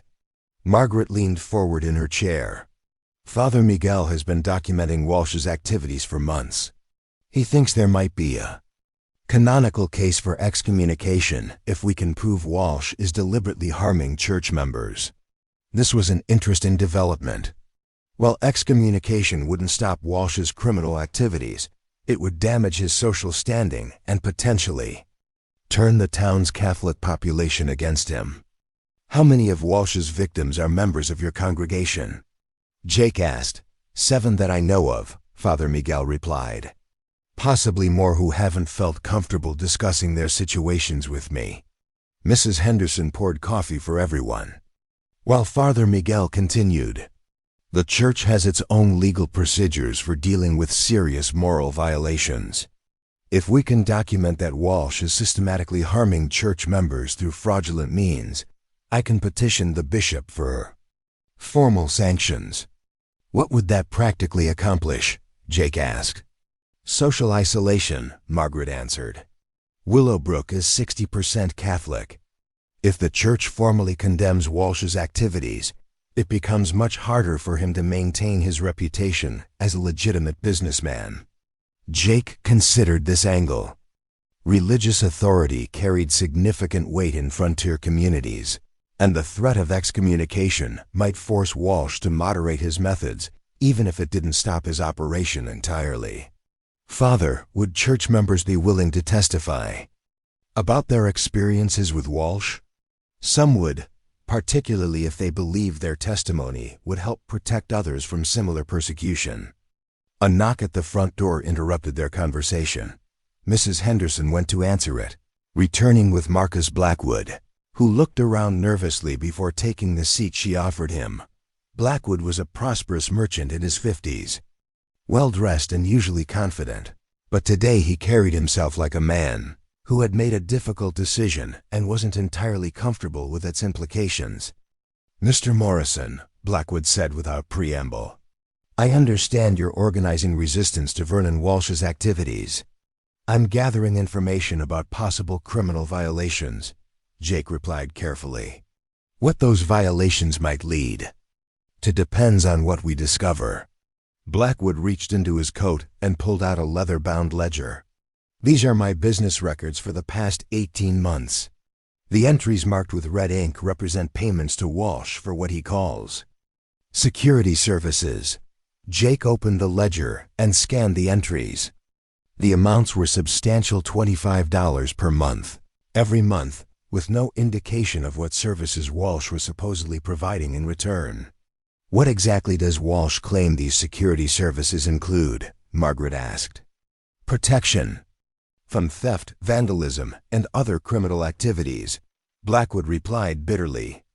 "Of course, the only criminal activities in Willowbrook are Walsh's own operations." Father Miguel examined the ledger entries with interest. "This represents over $400 in the past year and a half. That's more than most families in our community earn in an entire year. And that's just from my business," Blackwood added. "I know Chun pays him, Klein pays him, Mrs. Patterson pays him. Who knows how many others?" Jake did quick mental calculations based on what they had learned about Walsh's various victims. The debt collector was extracting at least $1,000 annually from Willowbrook's residents, possibly significantly more. "Mr. Blackwood," Jake said, "are you willing to testify about these payments when Judge Whitmore returns?" Blackwood hesitated. "If I can be assured of protection for my family and my business, yes. But Walsh has made it clear that crossing him has consequences." "What kind of consequences has he threatened specifically?" "Nothing explicit. But he's mentioned how unfortunate it would be if my store suffered a fire or if my supply wagons were robbed on the road from Austin." The implications were clear enough. Mrs. Henderson refilled everyone's coffee while they digested this information. The evidence against Walsh was mounting, but so were the risks for everyone involved in gathering it. "We need to consider timing," Father Miguel said thoughtfully. "Judge Whitmore arrives in 4 days. That gives us time to document everything properly, but it also gives Walsh time to realize how seriously his operation is threatened." "He already knows," Jake said grimly. "My performance at the saloon this afternoon guaranteed that." Margaret looked alarmed. "What happened at the saloon?" Jake described his confrontation with Walsh and his bluff about being a federal marshal. When he finished, the room was silent for several moments. "That was extremely dangerous," Father Miguel said finally. "But it might also provide the catalyst we need to bring this situation to a resolution." "How so?" Mrs. Henderson asked. "Walsh now believes he's facing federal investigation. That will force him to make decisions quickly, possibly mistakes. If he escalates his intimidation campaign, it will provide additional evidence of his criminal methods." Blackwood looked worried. "It will also put all of us in immediate danger." "We're already in danger," Margaret pointed out.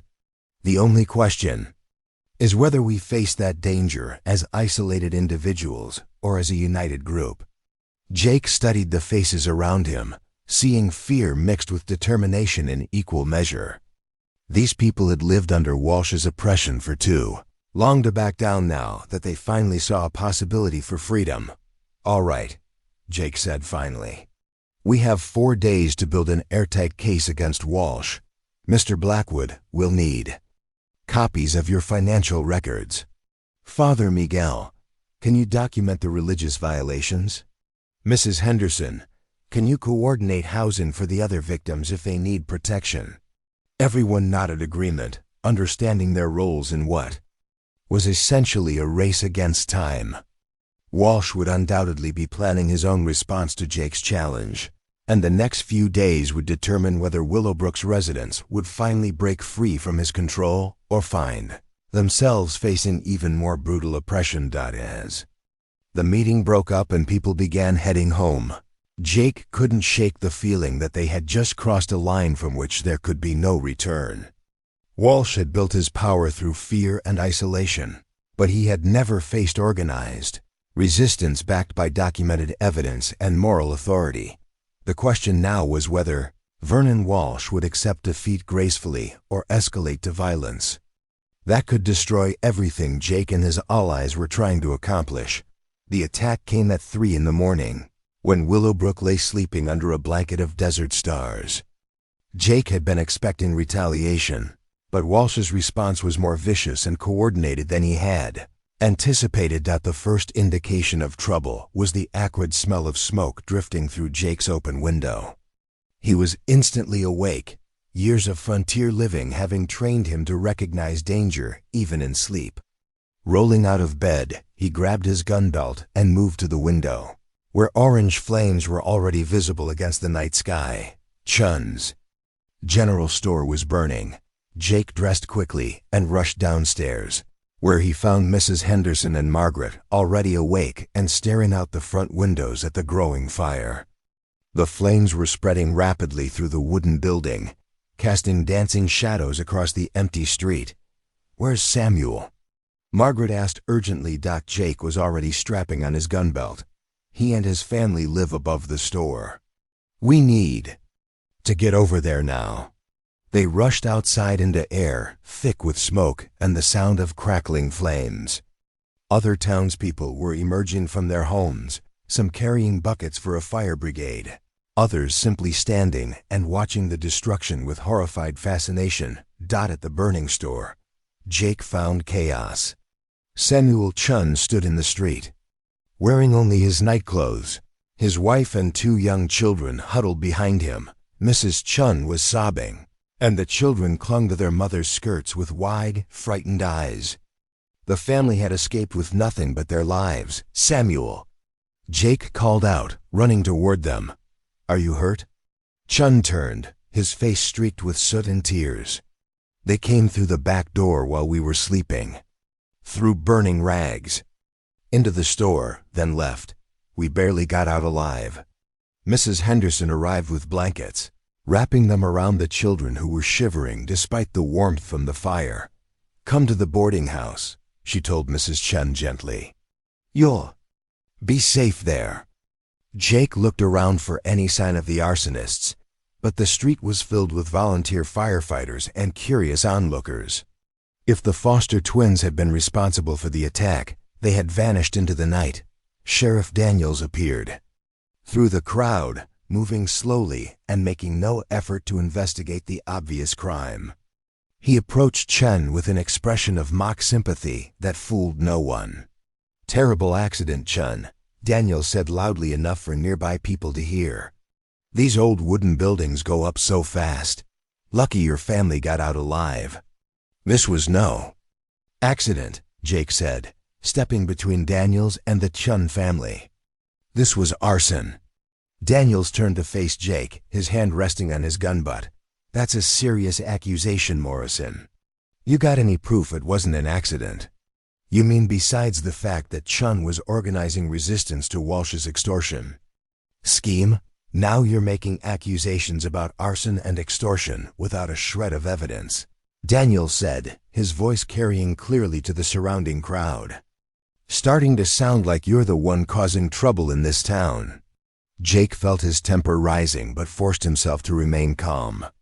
Losing control now would play directly into Walsh's hands by making Jake look like the aggressor rather than the defender. "Where's Walsh tonight?" Jake asked. "Seems like he'd want to express his sympathy for such a tragic accident." Before Daniels could answer, Vernon Walsh himself appeared at the edge of the crowd. He was fully dressed despite the early hour, as if he had been expecting to be awakened by the fire. The Foster twins flanked him, both men wearing satisfied expressions that confirmed Jake's suspicions about who was responsible for the arson. Walsh approached the Vernon's store with an expression of exaggerated concern. Samuel, I'm so sorry for your loss. If there's anything I can do to help... Chun's face hardened with fury.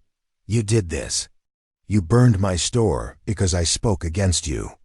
Walsh spread his hands in a gesture of innocent bewilderment. Samuel, I understand you're upset, but you shouldn't make accusations when you're emotional. Accidents happen, even to the most careful business owners. This was no accident, Mrs. Chun said, speaking for the first time since the fire started. Her voice was quiet but carried absolute conviction.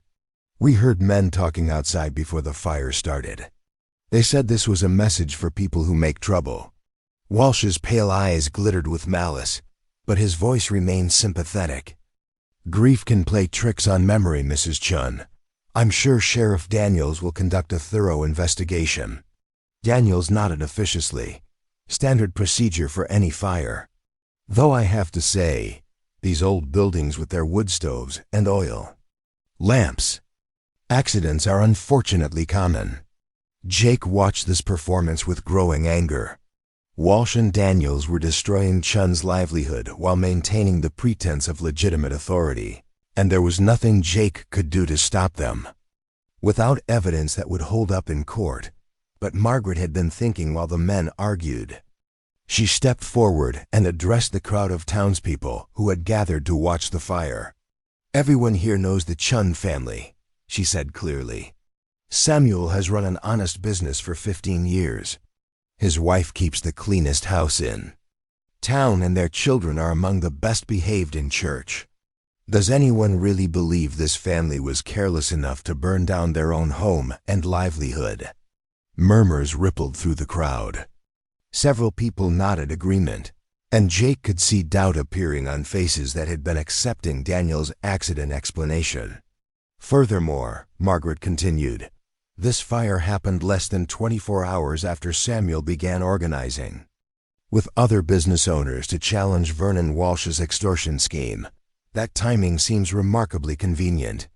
Walsh's facade of sympathy finally cracked. Mrs. Thornfield, you're making very serious allegations without any evidence whatsoever. Am I? Margaret turned to face the crowd directly. How many people here have paid money to Vernon Walsh for debts they never incurred? How many have been threatened with consequences if they didn't cooperate with his demands? The crowd fell silent, but Jake could see recognition dawning on several faces. Margaret was doing something Walsh had never expected. She was making his operation public where it couldn't be hidden behind the pretense of private business arrangements. I paid him, called out a voice from the back of the crowd. Everyone turned to see Robert Klein pushing through the gathered townspeople, his face still showing bruises from his recent beating. Walsh claimed my father owed money for equipment purchases, but I have receipts proving everything was paid in cash. And I paid him too, added Mrs. Patterson, an elderly widow who had been standing quietly near the edge of the crowd. He said my husband owed gambling debts, but Henry never gambled $1 in his life. More voices began joining in, people who had been too afraid to speak individually, but found courage in the collective confession. The careful isolation that Walsh had maintained between his victims was crumbling in the face of public revelation. Walsh realized he was losing control of the situation.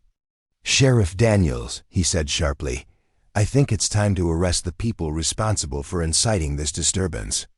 Daniels looked uncertain. Arresting people for discussing their experiences with debt collection would be difficult to justify, especially with so many witnesses present. What disturbance? Asked Father Miguel, who had just arrived at the scene. I see citizens exercising their right to discuss matters of public concern. The priest's presence added moral authority to the growing resistance. Walsh's face darkened as he realized that his enemies were not only organizing but doing so publicly, in a way that made violent retaliation more difficult. This gathering is illegal, Daniels declared without much conviction. I'm ordering everyone to disperse immediately. Under what law? Jake asked. People have a right to assemble and discuss their concerns. "Under my authority as sheriff of this county," Daniels replied. But his voice lacked confidence. Father Miguel stepped forward. "Sheriff, as a representative of the Catholic Church, I'm curious about your legal basis for preventing people from discussing their experiences with debt collection. Surely citizens have the right to share information about business practices that affect them?" Daniels looked to Walsh for guidance, but the debt collector was clearly struggling to maintain his composure. The situation had spiraled beyond his ability to control through intimidation and corruption. "Everyone go home," Walsh said finally. "This fire is a tragedy, but standing around making wild accusations won't bring back Chun's store." "No," said a new voice from the crowd. "But it might prevent the next fire." Jake turned to see Marcus Blackwood stepping forward, carrying the leather-bound ledger that documented his payments to Walsh. The merchant's presence was significant. As one of Willowbrook's most prosperous citizens, his testimony carried considerable weight. "I have 18 months of records documenting payments to Vernon Walsh for services that were never provided," Blackwood announced. "Protection money, pure and simple. And I'm willing to swear to that in Judge Whitmore's court." Walsh is pale, eyes fixed on Blackwood with murderous intensity. "Marcus, you're making a serious mistake. Business relationships require trust, and false accusations can destroy that trust permanently. The only false thing here is your claim to be a legitimate businessman," Blackwood replied firmly. "You're a criminal who hides behind Sheriff Daniels." "Corruption." Daniels' face flushed red with anger and embarrassment. "That's slander against a public official." "Then arrest me," Blackwood challenged. "Put me in jail for telling the truth about your arrangement with Walsh. Let's see how well that holds up when Judge Whitmore returns." The crowd was growing larger as more people arrived to see what was causing the commotion. Jake realized that Walsh's retaliation against Chun had backfired spectacularly. Instead of intimidating the other victims into silence, the arson had catalyzed public opposition that was becoming impossible to suppress. But Walsh wasn't finished. His operation had survived for 2 years by adapting to threats, and he had one more card to play. "You people want to talk about crime?" Walsh said, his voice rising to carry across the entire crowd. "Let's talk about the fact that Jake Morrison has been impersonating a federal marshal. That's a felony that could send him to territorial prison for 10 years. Jake felt the crowd's attention shift to him. Walsh had clearly done some investigating after their confrontation at the saloon, and he had discovered that Jake's claim to federal authority was a bluff. "Morrison came into our peaceful town making false claims about his credentials," Walsh continued. "He's been stirring up trouble with lies about federal investigations that don't exist. Everything he's told you about my business practices is the word of a proven liar and criminal." Daniel stepped forward eagerly, sensing an opportunity to regain control. "Jake Morrison, you're under arrest for impersonating a federal officer." Jake's hand moved instinctively toward his gun, but he caught himself. Drawing a weapon would confirm Walsh's portrayal of him as a dangerous criminal, and it would give Daniels justification for using violence.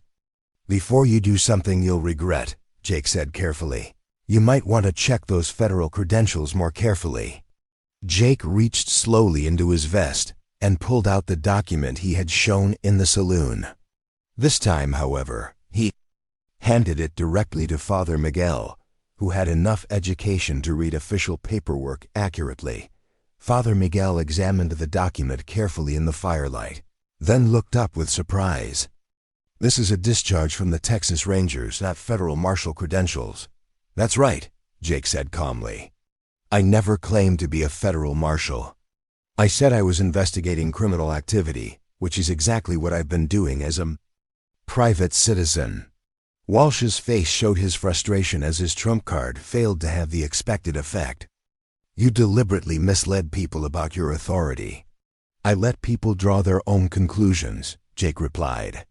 "Just like you've been letting people draw conclusions about your legitimate business practices." Margaret stepped closer to Jake, showing her support publicly. Mr. Morrison's credentials don't change the facts about what Walsh has been doing to this community. Exactly, added Chen, despite having just lost everything he owned. My store still burned. My family still had to run for their lives. Morrison's background doesn't change that. The crowd murmured agreement, and Jake realized that Walsh's attempt to discredit him had failed. The people of Willowbrook were more concerned about the crimes they had experienced personally than about Jake's exact legal status. Walsh looked around at the growing crowd of hostile faces and made a calculation. The situation had deteriorated beyond his ability to control through normal methods, which meant it was time for more drastic measures. Sheriff Daniels, Walsh said formally, I'm making a citizen's complaint against Jake Morrison for fraud, disturbing the peace, and inciting criminal activity. I want him arrested immediately. Daniels nodded eagerly. Jake Morrison, you're under arrest. Put your hands where I can see them. Jake looked around at the crowd, seeing determination on the faces of people who had finally found the courage to stand up to their oppressor. Whatever happened next, Walsh's reign of terror over Willowbrook was effectively over, but Jake also understood that his arrest would remove the catalyst that had brought these people together. Without his presence to focus their resistance, Walsh might still find ways to intimidate them back into submission before Judge Whitmore arrived. I'll come peacefully, Jake said, raising his hands. But I want witnesses to everything that happens. From this point forward, you'll get a fair trial, Daniels said. Though his tone suggested otherwise. As Daniels moved to handcuff Jake, Margaret stepped forward one more time. Judge Whitmore will hear about everything that's happened here tonight. The arson, the extortion, the corruption, all of it. Walsh's smile was cold and satisfied. Judge Whitmore will hear about a dangerous criminal who came to our peaceful town and caused nothing but trouble. Everything else is just the wild accusations of people who've been influenced by his lies. Jake allowed himself to be handcuffed, but his mind was already working on the next phase of the conflict. Walsh thought he had won by removing Jake from the equation, but the debt collector had underestimated the courage of people who had finally tasted the possibility of freedom. The war for Willowbrook's soul was far from over, and Jake suspected the most dangerous battles were yet to come. Jake spent 2 days in Willowbrook's small jail, a cramped stone building behind the sheriff's office that smelled of unwashed bodies and despair. The cell was barely large enough for a cot and a bucket, with a single barred window that provided his only view of the outside world. Through those bars, he could see the charred remains of Chun's store, a constant reminder of Walsh's willingness to destroy innocent lives to protect his operation. Despite his confinement, Jake wasn't isolated from the growing resistance movement. Mrs. Henderson brought him meals twice a day, and each visit included whispered updates about what was happening in town. The arson had galvanized the community in ways Walsh hadn't anticipated, and more victims were coming forward every hour. Robert Klein brought his financial records to Father Miguel, Mrs. Henderson reported during her second-day visit. 3 years of payments to Walsh for debts that Klein swears his father never incurred. And Mrs. Patterson found her husband's diary, where he wrote about never gambling because he considered it sinful. Jake ate the soup she had brought while processing this information. What about Marcus Blackwood? Is he still willing to testify? More than willing. He's been meeting with other business owners who've been paying Walsh protection money. Turns out there are at least 12 families involved, possibly more. The scope of Walsh's criminal enterprise was even larger than Jake had initially realized. The debt collector had systematically exploited Willowbrook's residents for years, extracting thousands of dollars through fear, forgery, and violence. Has Walsh made any more aggressive moves? Jake asked. Mrs. Henderson's expression darkened. He's been pressuring people to change their stories, offering money to some, making threats to others. But it's not working the way it used to. People are talking to each other now instead of suffering in isolation. That afternoon, Jake received an unexpected visitor. Judge Whitmore arrived a day early, having heard reports of civil unrest in Willowbrook that required his immediate attention. The judge was a distinguished man in his 60s, with silver hair and intelligent gray eyes that missed very little. "Mr. Morrison," Judge Whitmore said, settling into the single chair in Jake's cell, "I understand you've been causing quite a stir in our peaceful community." Jake studied the judge's face, trying to determine whether Whitmore was allied with Walsh's operation or genuinely interested in justice. "Depends on your definition of peaceful, Your Honor. Indeed, I've been hearing conflicting stories about the events of recent days. Sheriff Daniels tells me you're a dangerous criminal who's been inciting violence and making false claims about local business practices. And what do other people tell you?" Judge Whitmore smiled slightly.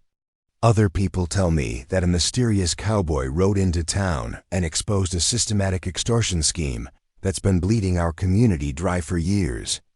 Jake felt a flicker of hope. "Which version sounds more credible to you?" "The version supported by evidence," the judge replied. "Which is why I'll be conducting a formal hearing tomorrow morning to examine all the claims that have been made." That evening, Margaret and Father Miguel were allowed to visit Jake together. Margaret looked exhausted but determined, while the priest carried a thick folder of documents that represented weeks of investigation. "We have everything," Father Miguel said quietly. "Financial records from 8 different families' testimony, from 12 witnesses, and documentation of forged debt instruments. The case against Walsh is overwhelming." Margaret leaned closer to the bars. "But Walsh isn't giving up. He's been offering people money to recant their testimony, and the Foster twins have been making rounds to intimidate potential witnesses." "What about Sheriff Daniels?" Jake asked. "Desperate," Margaret replied. "He knows his corruption will be exposed when the hearing begins. Father Miguel thinks he might try to flee before tomorrow morning." Father Miguel nodded grimly. "Daniels asked several people about routes to Mexico. I think he realizes his partnership with Walsh is about to destroy him." The night passed slowly, with Jake listening to sounds from the street that suggested unusual activity. Twice he heard horses galloping through town at high speed, and once he caught voices arguing in the distance, though he couldn't make out the words. Morning brought the sound of many people gathering near the courthouse, a substantial building that served as the center of Willowbrook's legal and civic life. Through his window, Jake could see townspeople streaming toward the building, their faces showing mixtures of hope, fear, and determination. Sheriff Daniels arrived at the jail looking haggard and nervous. His hands shook as he unlocked Jake's cell, and sweat beaded on his forehead despite the cool morning air. "Time for your hearing," Daniels muttered, avoiding eye contact. "You look like a man who didn't sleep much last night," Jake observed as the handcuffs clicked into place. Daniels said nothing, but his agitation was obvious. As they walked toward the courthouse, Jake noticed that the Foster twins were nowhere to be seen. Given their constant presence at Walsh's side, their absence suggested something significant had changed overnight. The courthouse was packed beyond capacity, with people standing along the walls and crowding the aisles between benches. Jake recognized most of the faces: merchants, farmers, widows, and working families who had suffered under Walsh's exploitation. At the front of the room, Vernon Walsh sat with his lawyer, a thin man in expensive suit who had obviously been summoned from Austin or San Antonio. Judge Whitmore called the hearing to order with a sharp rap of his gavel. "This court will hear testimony regarding allegations of criminal activity in Willowbrook.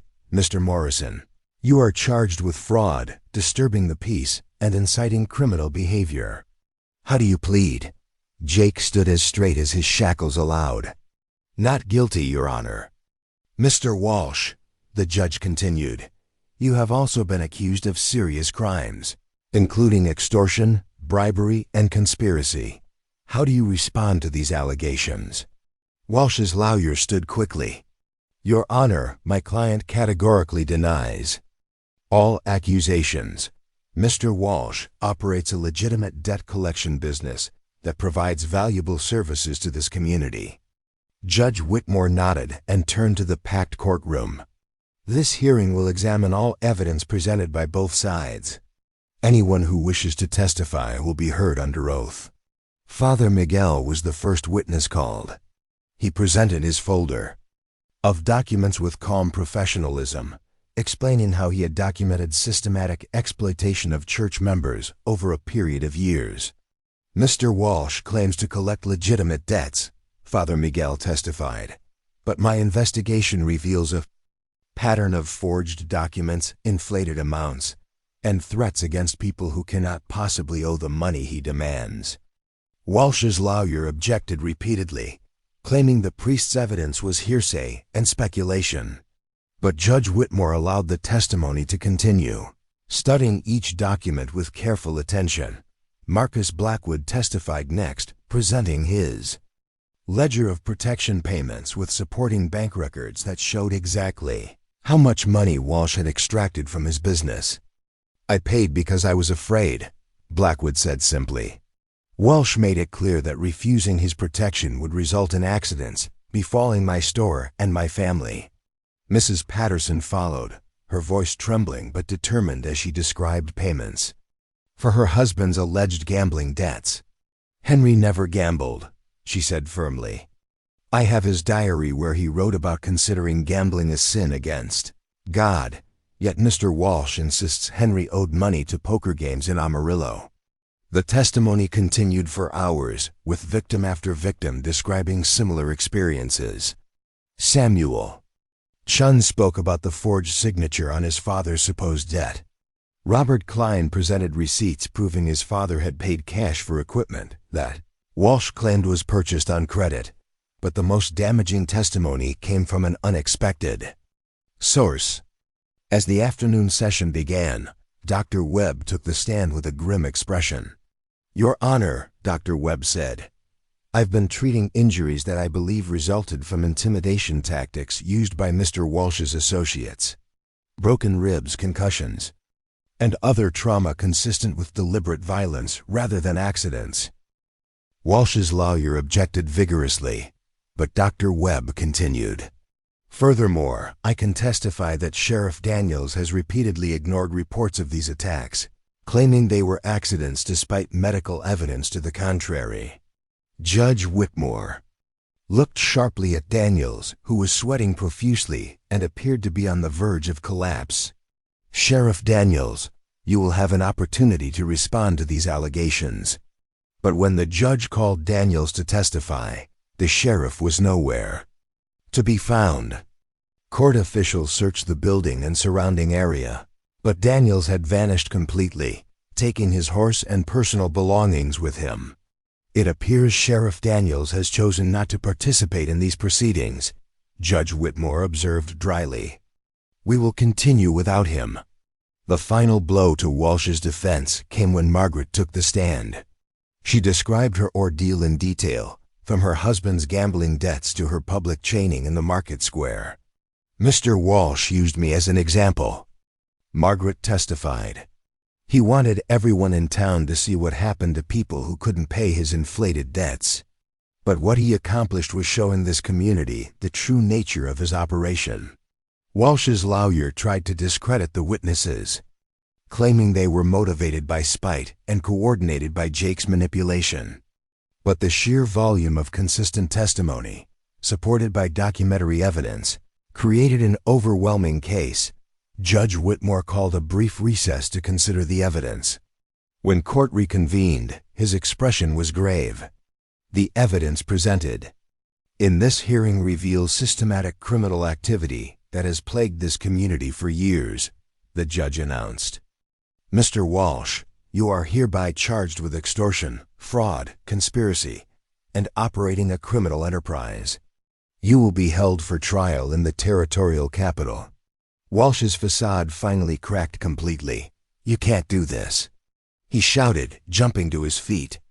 "I have connections in Austin. I know people who will." "Mr. Walsh," Judge Whitmore interrupted coldly, Your threats merely confirm the criminal mindset that has caused so much suffering in this community." The judge turned to Jake. "Mr. Morrison, the charges against you are dismissed. While your methods were unconventional, you have performed a valuable service by exposing corruption that might otherwise have continued indefinitely." As Walsh was led away in handcuffs, Jake noticed that the Foster twins were still absent. Later, he learned they had fled during the night, apparently deciding that loyalty to Walsh wasn't worth facing territorial justice.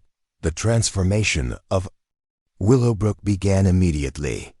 With Walsh's operation dismantled and Sheriff Daniels in flight, the community began the process of healing and rebuilding. Samuel Chen received donations from throughout the county to rebuild his store, and the artificial debts that had enslaved so many families were formally canceled. Judge Whitmore appointed a temporary sheriff and promised to send recommendations to the territorial government for preventing similar corruption in the future. More importantly, the people of Willowbrook had discovered their own power to resist injustice when they worked together. 3 weeks later, Jake prepared to leave town. His search for his missing sister would have to continue elsewhere, but he had accomplished something equally important by helping an entire community break free from systematic oppression. Margaret found him at the livery stable as he saddled his horse for the journey ahead. She looked healthier and more confident than when he had first seen her chained in the market square, but there was sadness in her eyes at his departure. "Will you stay in Willowbrook?" Jake asked as he checked his gear.